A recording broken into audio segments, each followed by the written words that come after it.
Hello, my name's Vanessa Vanley and I'm CEO of We Are the City. Today we're here at our first face-to-face Gender Networks meeting and I'm delighted to have Sieghart, author of The Authority Gap, as our special guest. So it's fantastic to see so many different companies in the room. There's over 30, which is a great turnout considering this is our first kind of face-to-face get-together. So I'm looking forward to speed networking the group, to finding out more about Marianne's book and to hopefully seeing more members of Gender Networks return as the year goes on. So without further ado, while you're doing that, I'd like to introduce you to the wonderful Marianne, author of The Authority Gap. I had the pleasure of interviewing Marianne on my Instagram account and I thought, you know something, this is just too good to be virtual. I'd love to get her in for a face-to-face event. So it's an ideal opportunity to talk to Marianne and her history and about the book, what made her write it. So I'm going to ask Marianne some questions and then I'm going to open up the floor to you. So, all good? Fantastic. So, Marianne, tell us a little bit about your background because you've had such an extensive career. So, where did it all begin? Oh, goodness. I feel a bit like a Wimbledon umpire here. My neck's not used to this. I'm used to Zoom, you know. Well, I spent almost all my life as a journalist.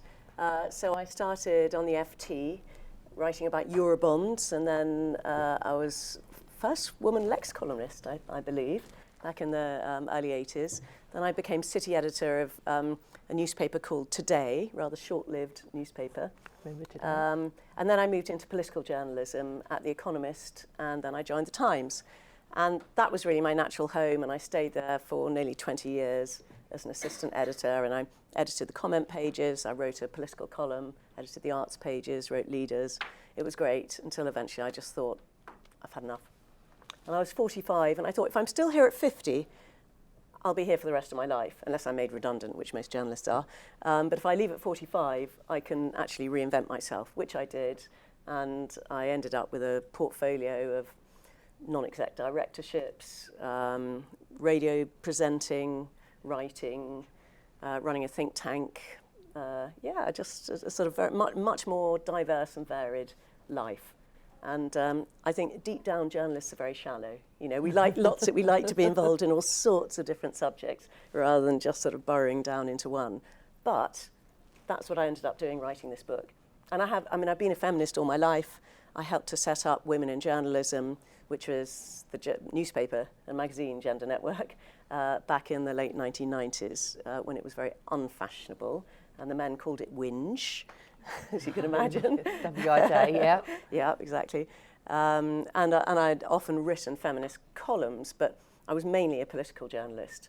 And I think I had to earn my spurs in a man's world, writing about business, writing about politics, you know, in order to be taken seriously writing this sort of book. Otherwise, I suspect the men would have thought, oh, she's just sort of writing fluffy women stuff. But because they were already listening to me, I think it gave me more of a platform to be able to write this book much later in life. So when did you first start mooting the idea of a book? Was it a couple of years back, or did you always have the book in you? No, well, I always thought in fact, I had signed 2 different contracts to write a book and failed to write them. But I did have a full-time job and 2 children, so it was rather overambitious on my part. But I had been thinking for ages, I must write a book. And then I suppose in my 40s, maybe 50s, I thought, this is amazing. I have the status of an established author, because everybody assumed I'd written a book by then, without having to go to the effort of actually writing one. And I thought, this is perfect. And then finally, I thought, no, actually, it is a bit ridiculous. My father wrote lots of books. My grandmother wrote a book. My great-grandfather wrote a book. I'm the writer in this generation. I still haven't written a book. It's got to be done. So I thought of all sorts of political books that I could write because that was my expertise.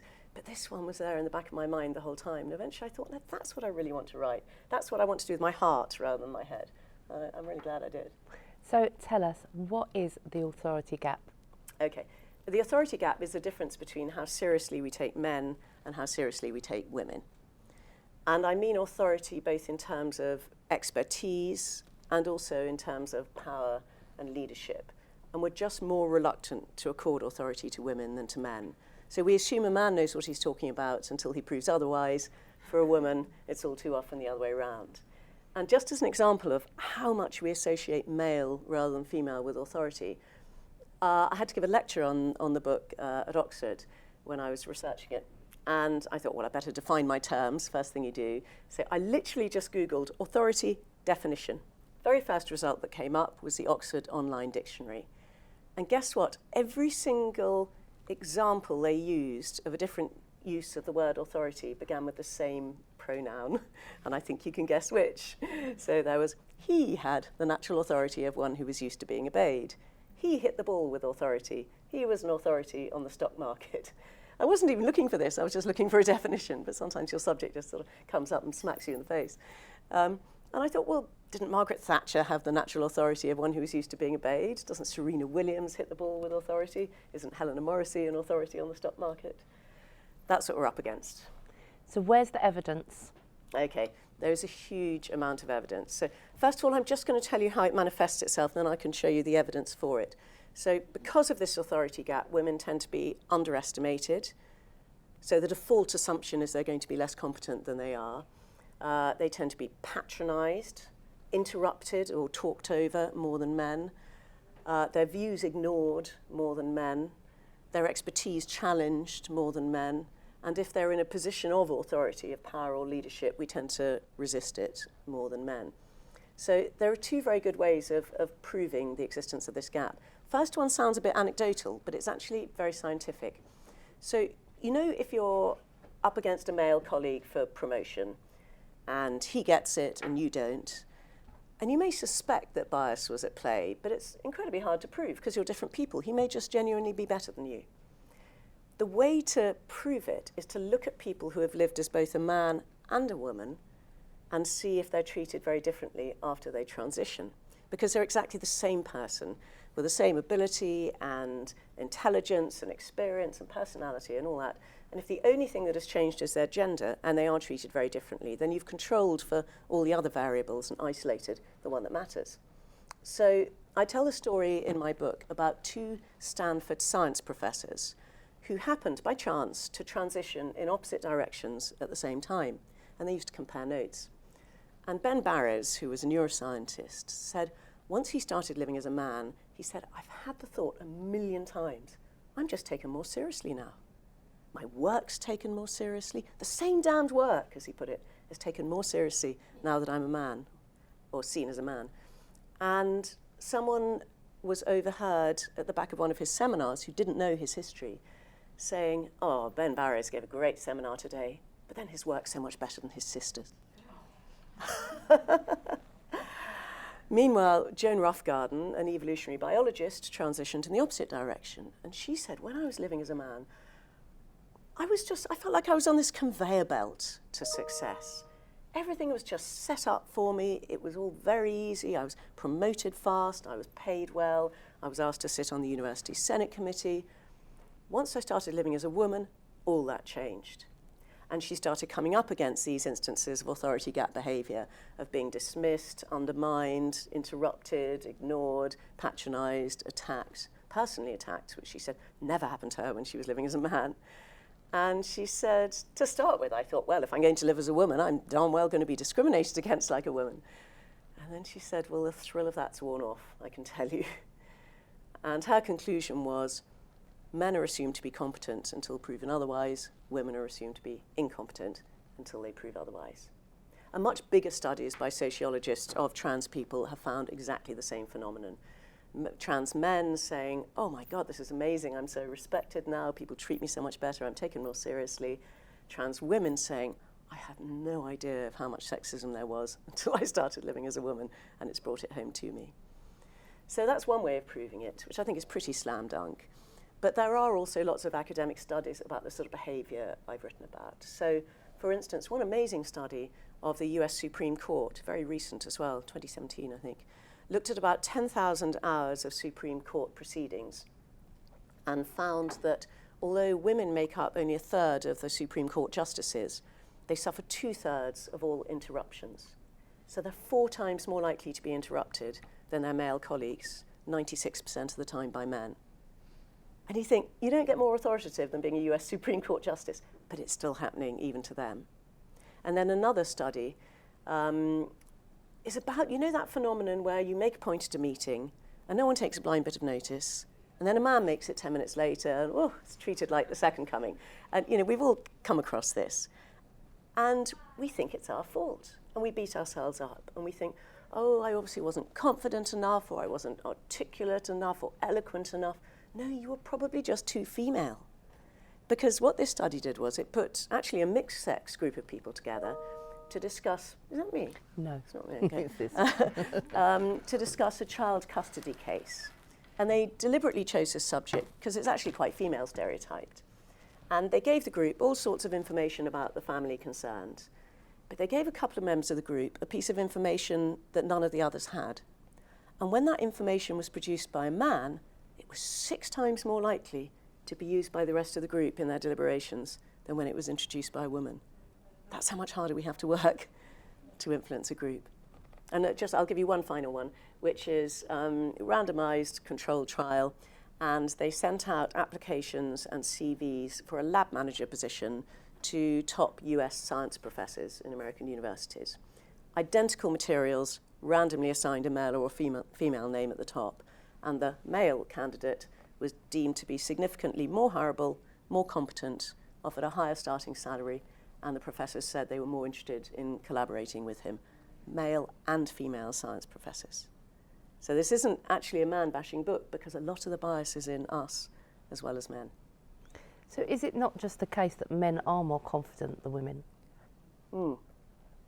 It's a good question, and I think some of it, not all of it, but some of it does come down to men on average being more confident than women, which isn't surprising because if when you speak up at a meeting you get shot down or interrupted or ignored or challenged much more than men, every instance of that is going to dent your confidence.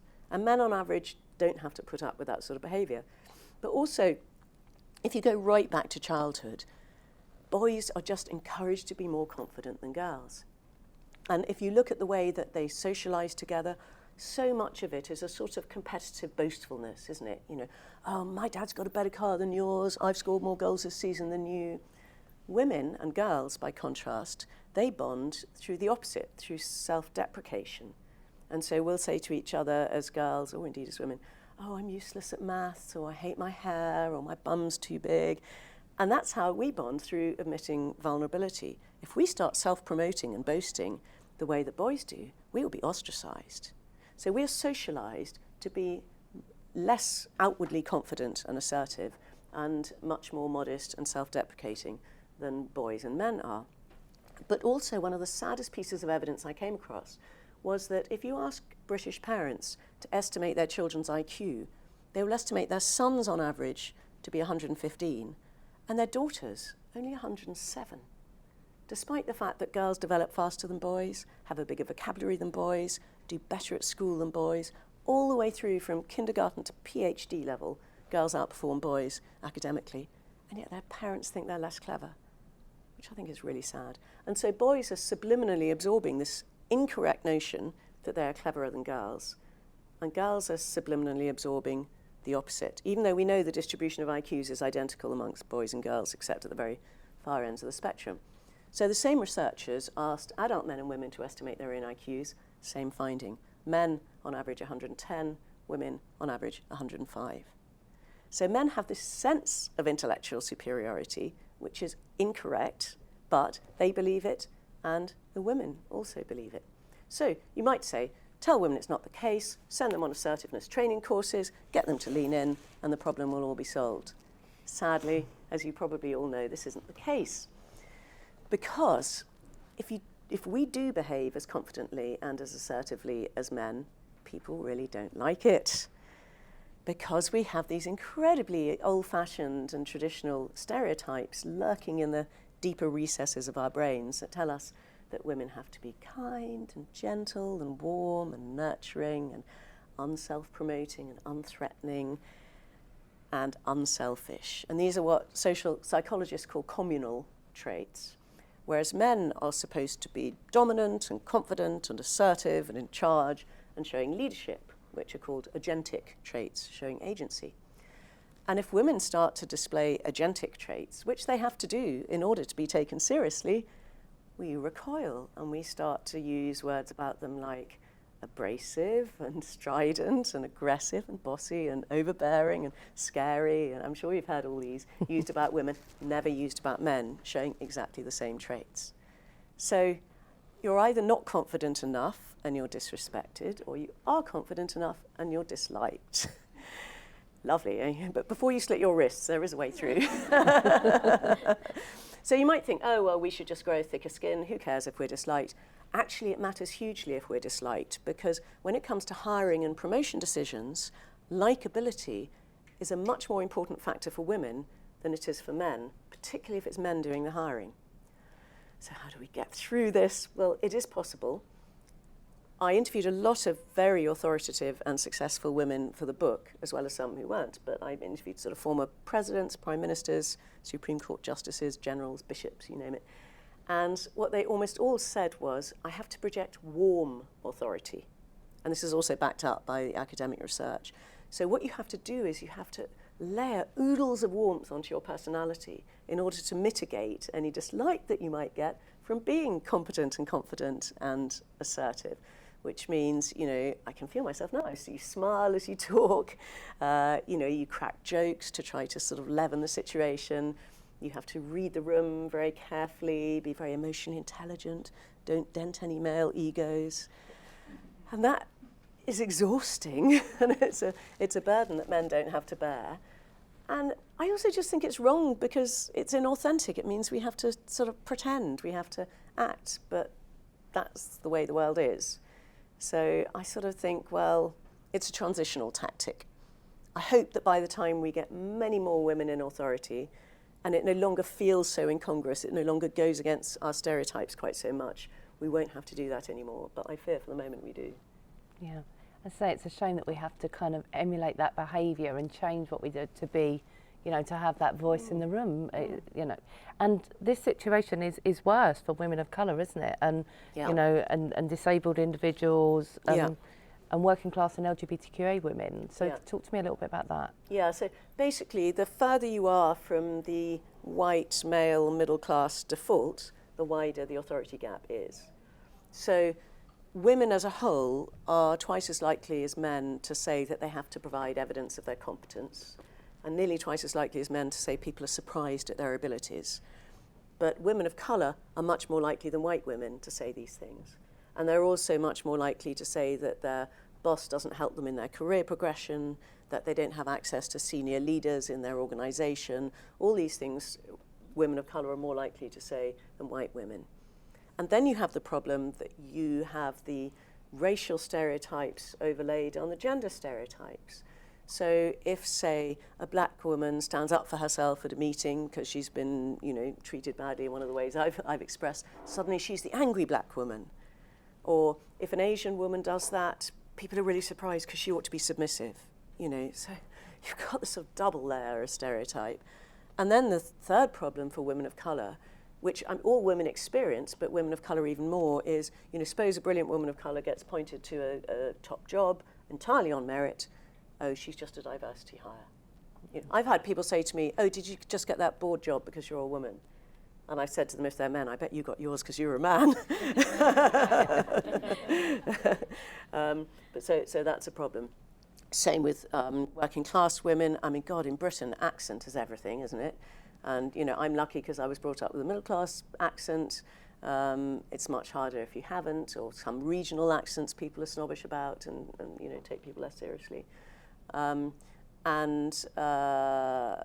with disabilities have it worst of all, as you can imagine. LGBTQ plus, or A, did you add it on? Anyway, slightly more complicated story, actually. In some surveys, those women say that they have a worse problem at work than straight women. But other studies actually show that because they're already seen as stereotypically more masculine, they can get away with stereotypically more masculine behaviour. And certainly lesbian mothers don't suffer the same motherhood penalty that straight mothers do. They're not assumed to be less committed to their job after they have a baby in the way that straight mothers are. So it's a bit mixed. So what about women? Women being biased about women, because it's not just men, is it? No, it isn't just men. I'm biased against women, and I've written a whole book about the subject.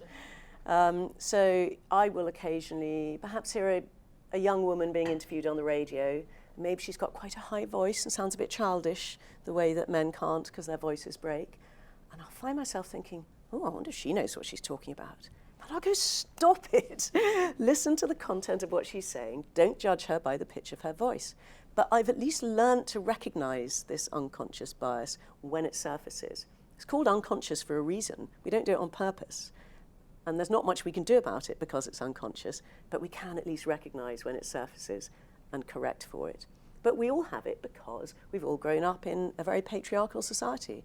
I expect in most of our families, our father earned more than our mother, probably worked more than our mother, possibly had more authority at home than our mother. That was the role model we grew up with. We've all grown up in a world in which men are still, even now, basically in charge. Twice as many men as women in Parliament. Is it at the moment 94 CEOs in the FTSE 100 are male and only 6 are women? You know, but some men say to me, what's the problem? Your book's out of date. Women have got all the top jobs. And I say, when we get to 50-50, I'll agree with you, but we're still a very long way from that. And so we just more readily associate male with authority. I made a radio programme for Radio 4 about women's bias against women. And I asked people to imagine a hijacker bursting into the cockpit of a plane and attacking the pilot. And then I said, okay, so how are you imagining the pilot? And a woman called Margaret Oates, I said, I bet you're picturing a white middle-aged man. And a woman called Margaret Oates tweeted, driving home in uniform and listening to this programme, I was asked to picture a pilot. And yes, I pictured a white middle-aged man, despite being a female pilot. And that just shows how ingrained it is. And that comes from childhood, doesn't it? Yeah, absolutely. It starts back there. Mm. So Sorry, just to say, in childhood, I mean, there's one really disturbing study which looks at 5, 6 and 7-year-olds. And first of all, they're told, there's this colleague of mine who's really, really smart and knows the answers to all the problems and is really good at solving them. Who do you think it is? And they're shown a picture of a man and a woman. And at the age of 5, girls will choose the woman and boys will choose the man. By the ages of 6 and 7, the boys are still choosing the man, so are the girls. And then they're asked to choose teammates for a game for really, really smart kids. And again, at 5, they will choose teammates of their own gender. By 6 and 7, both genders are starting to choose boys rather than girls. And then they're asked to choose teammates for a game where the children will try really, really hard. Only then will they start choosing girls.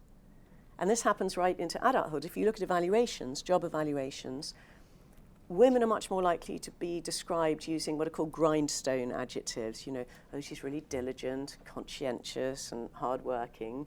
And men are much more likely to get talented, outstanding, brilliant.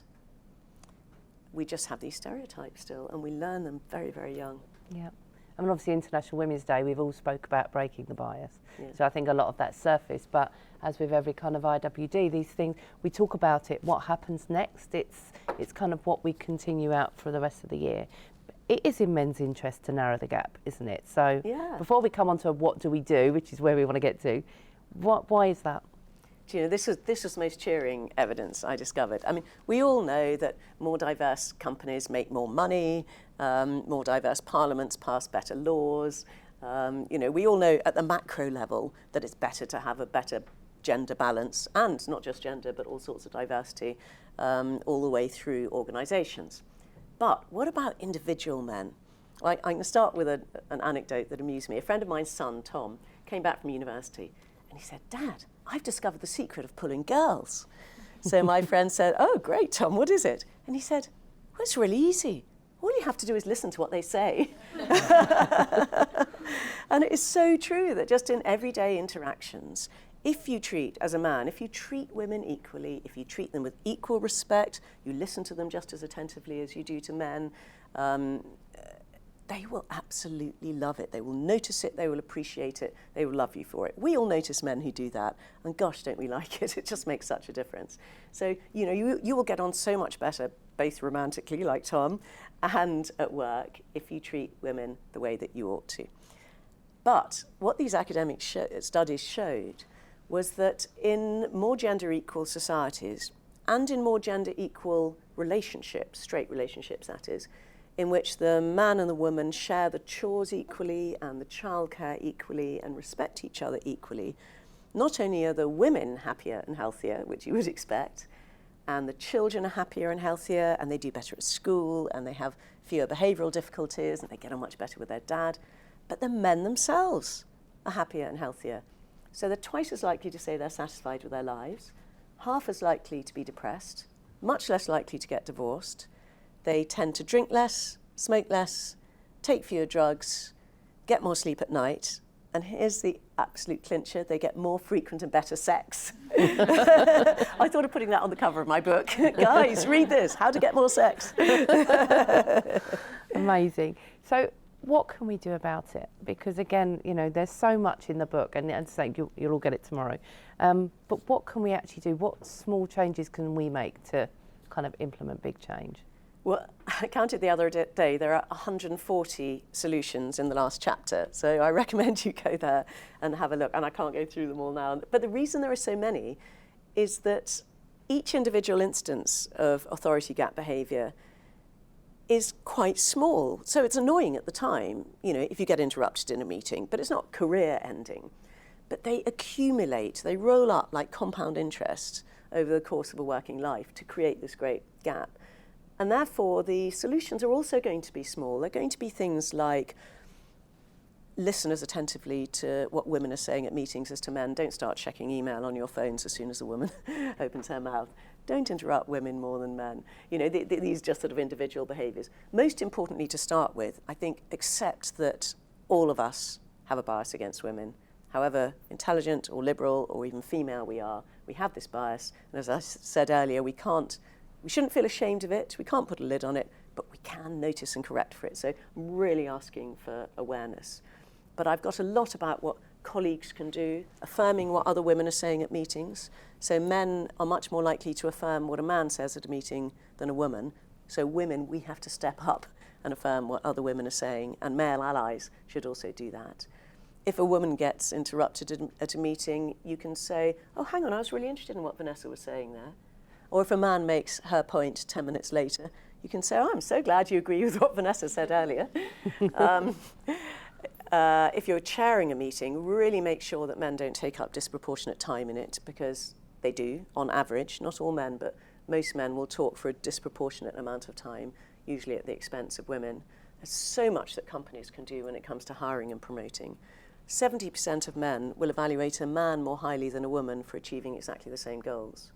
So, you know, you've got to start with understanding this bias and then trying to correct for it, looking very carefully at actual achievement and actual output, not what people tell you they can do. Yeah. Because we so often mistake confidence for competence, and they're absolutely not the same thing.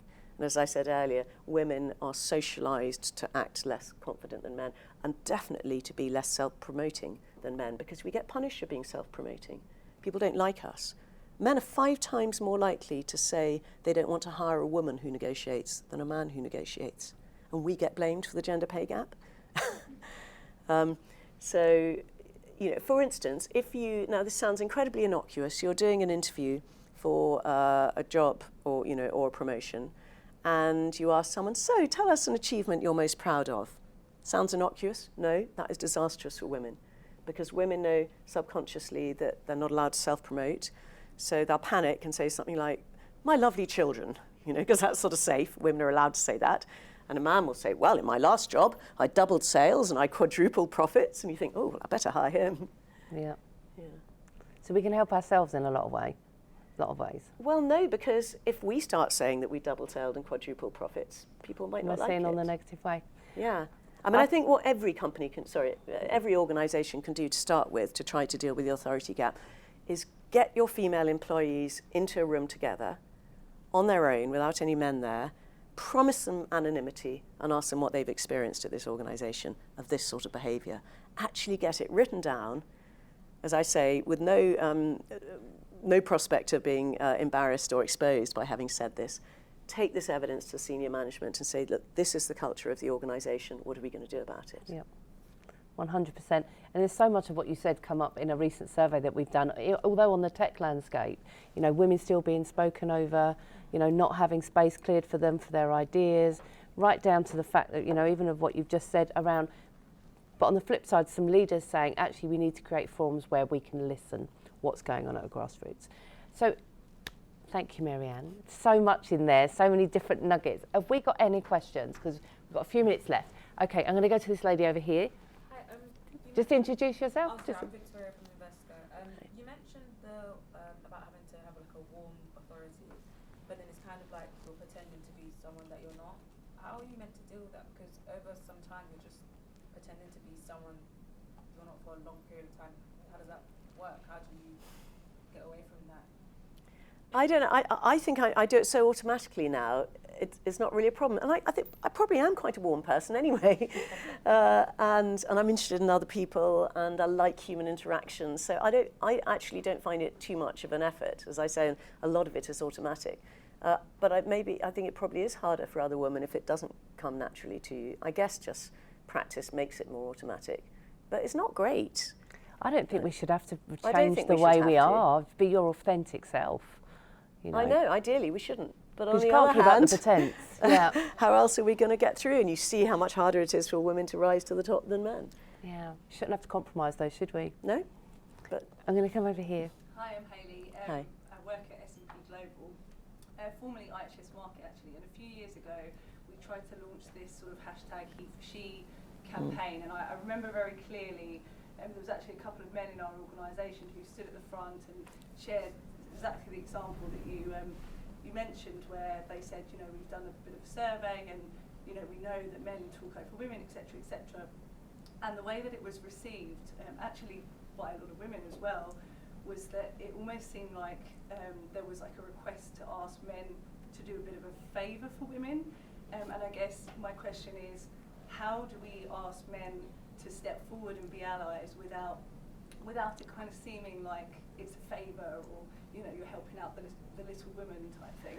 tell them I get better sex. I think tell the men this will actually be in your interest. You'll get on much better with your female colleagues if you behave like this. You'll find that your female subordinates are more loyal and engaged and work harder for you and are less likely to leave if you're a good boss in these terms rather than a bad boss.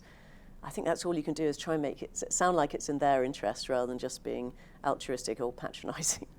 You need to go to the top. And, yeah, get the role model from the top, and Yes. it will absolutely cascade down. But Yes. it needs to start there. And also, I think maybe just ask them to flip it round and say, imagine a world in which you're routinely patronised by women, underestimated by women, talked over and not listened to by women, in which female subordinates don't want to work for you because of your gender, all this. And then, make them scratch their heads and think, well, how would that feel? Or the best one is, have you got daughters? Yes. You Yeah. know. And what about the junior men, I guess, because there's less of with senior men who have women reporting to them or their fathers, there's more of an invested interest, but junior men who maybe aren't fathers yet, what's in it for them? Well, because I think their boss should say, their evaluations, I'm reluctant to promote you because you're not showing the right behaviour that you ought to, and if you're going to carry on behaving in this boorish way, you're not going to get on in this company. I think younger men feel different. The workshops that I've done with new generations of men, there's a much different mindset, because this stuff is so mainstream now. Roll back my day, this wasn't talked about, in organisations. I'm just mindful there's a lady there that wants to talk. A couple of points. How do we get men to read your book? You should have really put on the front how to get more sex, because I think it's key. I've read about half your book and I found it really hard actually, because it's making me quite angry, and so I try not to read it when I'm on my way to work. I arrive in the morning already Raging. raging rather than it sort of, Look what you've done. But then how do you're getting men to yes. That's the first question. Second point is on a positive note, I suppose. As I'm getting older and I sort of 50 plus, I'm feeling it narrowing, the authority gap, because people automatically think I should know what I'm doing, Yeah. because I'm older than most of the other women or men as well. So there is some positivity as you get older. Yes. People naturally think you might know what you're doing. Yes. But Okay, two very good questions. So I had long arguments with my publisher about the cover of the book, because I said to them, I want a cover that will appeal as much to men as to women. I want the sort of cover that a man won't feel embarrassed to be seen reading on the tube. And I thought, how sad is that? Because I wouldn't feel embarrassed to be seen reading a book by a man on the tube. QED, this is what I'm writing about.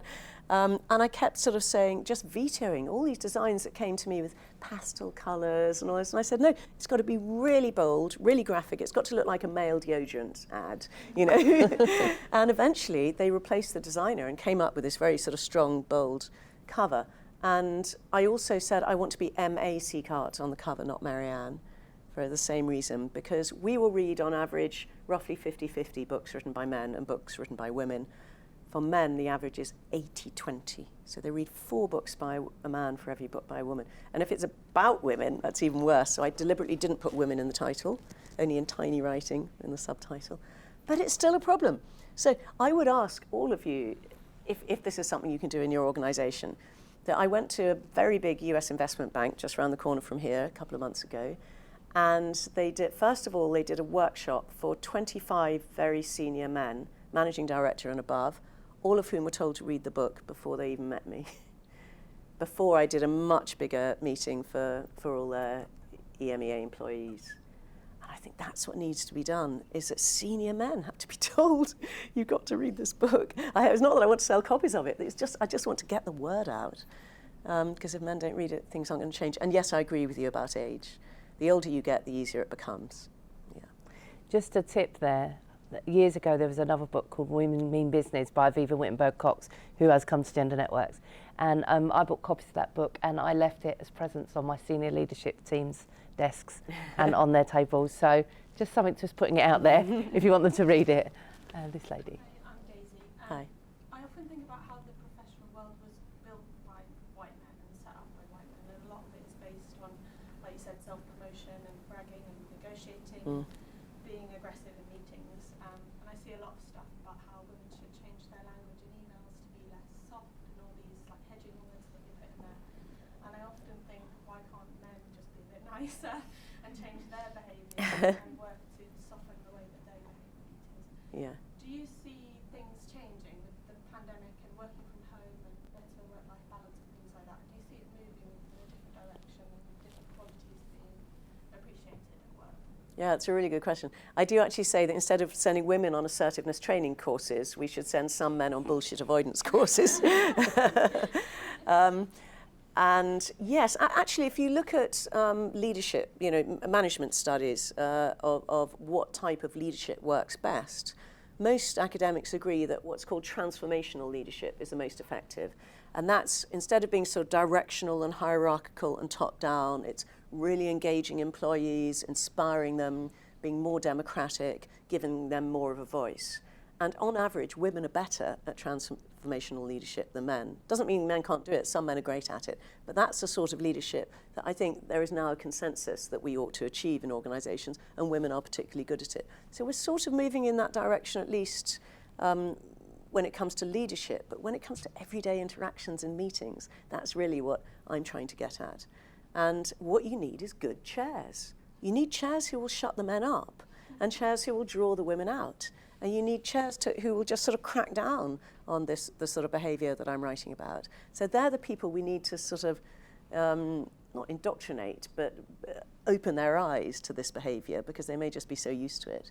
And that would then create the sort of space in which I think more considered, thoughtful decisions will be made, which will be better. As for the pandemic, I think it's both helped and hindered women.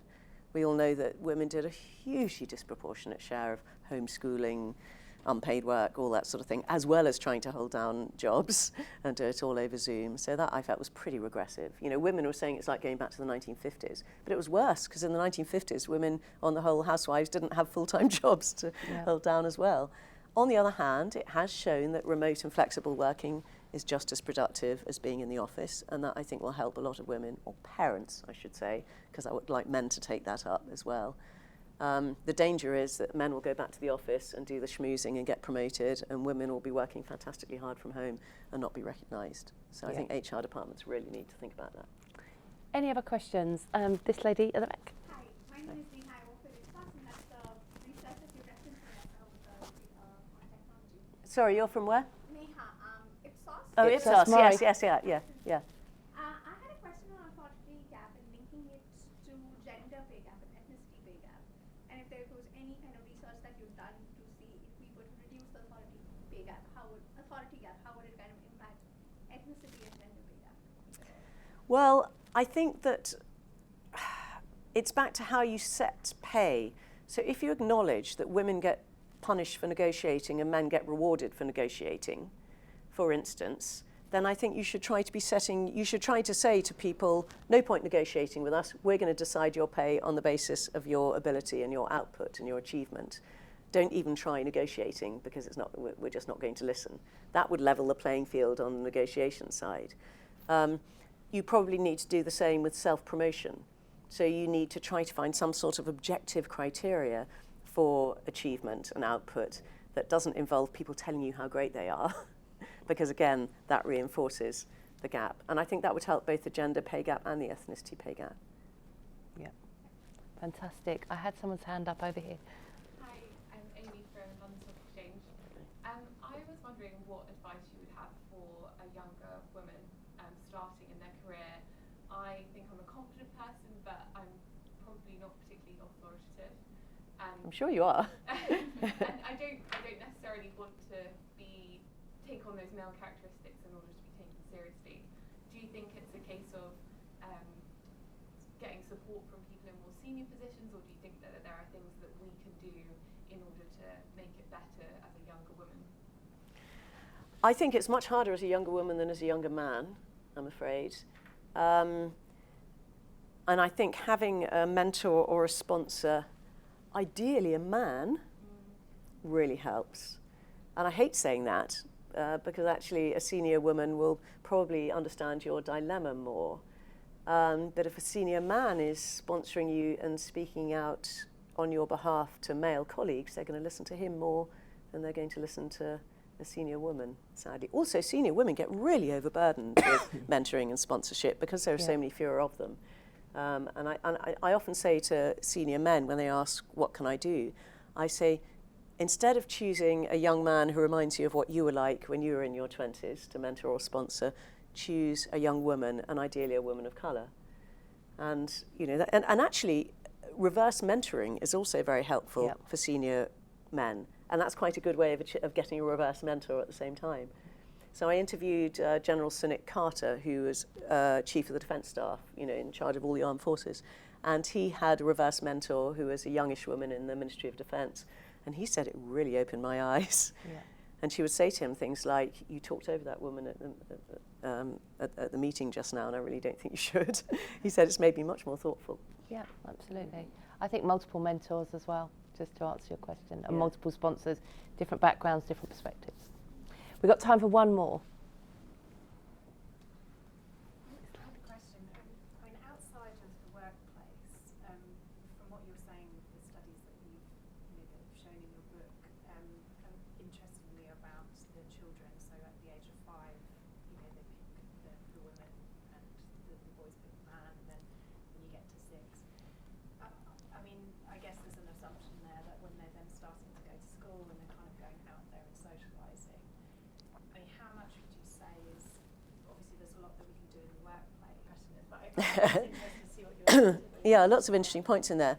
I think mother and father having equal authority at home is vital for the next generation to grow up with the sense that men and women have equal authority. That's the most important thing you can do for your children, as well as not giving them gendered chores to do, gendered toys to play with, not praising your daughter for being pretty, but your son for being clever, or good at football or whatever. I mean, that happens the whole time. Girls are praised for being ornamental, boys for being instrumental. So boys grow up thinking, I'm going to be praised for achieving things and doing things, and girls think I'm going to be praised for looking pretty.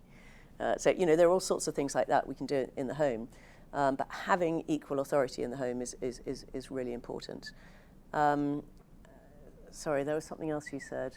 I've now lost it. Do you see it kind of evolving in, as kind of, more women are taking more leadership roles and there's kind Yes. of more, as Yeah. it's more mainstream? Like, do you see that kind of maybe the generations to come that it's Yes. more balanced? I think it will gradually, but it's happening very slowly, and I'm just asking, let's speed it up.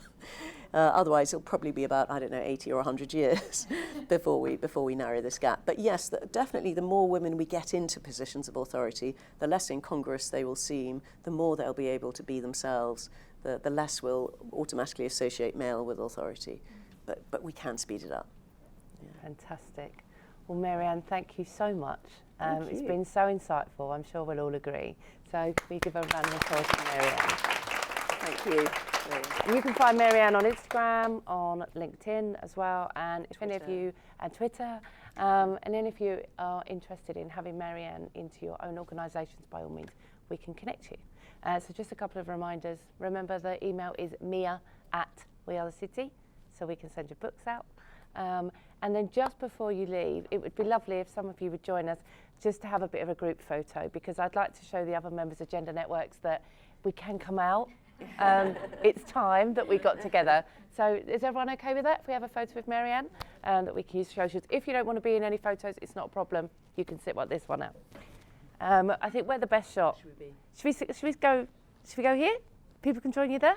Yeah, sure. I'm Marianne Sieghart. I'm author of The Authority Gap, Why We Still Take Women Less Seriously Than Men and What We Can Do About It. I've been talking all about the authority gap. We've had some fantastic questions from the audience, and I think the women are leaving feeling both enraged and energised.